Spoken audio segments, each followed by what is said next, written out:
ആലപ്പുഴ ഹരിപ്പാട് തുലാംപറമ്പിലെ സ്വകാര്യ മില്ലിൽ നിന്നും 6500 ലിറ്റർ എണ്ണ പിടിച്ചെടുത്തു. മായം കലർത്തുന്നതായി രഹസ്യവിവരം ലഭിച്ചതിന്റെ അടിസ്ഥാനത്തിലായിരുന്നു തുലാംപറമ്പ് വടക്ക് പ്രവർത്തിക്കുന്ന ഹരിഗീതം ഓയിൽ മില്ലിൽ ഭക്ഷ്യസുരക്ഷാ വകുപ്പിന്റെ മിന്നൽ പരിശോധന നടന്നത്.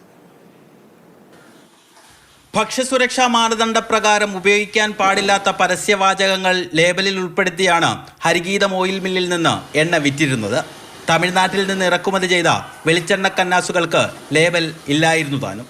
എന്നു മാത്രമല്ല, കണ്ടെയ്നർ ലോറിയിൽ കന്നാസുകളിലും വലിയ ക്യാനുകളിലുമായി എണ്ണ അനധികൃതമായി സൂക്ഷിക്കുകയും ചെയ്തു.